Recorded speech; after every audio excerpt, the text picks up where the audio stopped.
two main protease.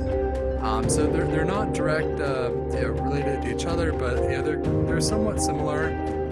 So they're pretty much all the same protein structure here, and the only differences are these pink areas where it shows off the mutational differences between the two coronavirus's proteases. So in the blue teal color here, I believe we have the SARS-CoV-2 main protease, and in the white we have the SARS-CoV-1 main protease. And so when we look at it though, like this binding pocket where the drug actually sits and interacts here in the green, this is pretty much unchanged between both versions. There's this little pink area that's different across the two variants, but for the most part this entire pocket is highly conserved, which is a good indicator. That means that if this drug is something that would work on the SARS-CoV-2 main protease, then it could also work for future coronaviruses as well, given how highly this binding pocket is conserved. By the time it gets over here, this part's gone, so that's why we see over here there's only the oxygen and there's no phosphate group. So we'll use our medchem tool. Now let's go ahead and delete 1, 2, 3, 4. Boom, perfect. Cool. So yeah, so this drug would pretty much come and sit right in there where you see it kind of going in. But then the interesting thing that happens is right here, this double bond actually becomes a single bond when it goes through this covalent process here.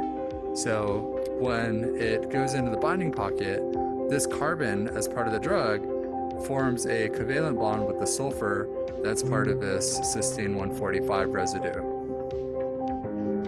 Yeah, and this is the covalent reversible bond that really sticks this ligand in here in the protease. This ligand picks up a lot of really nice hydrogen bonds that we can see in nanome, so it fits in really well into this active site. Do you want to talk a little bit about all these nice hydrogen bonds that we're seeing happening between our ligand and our protein structure?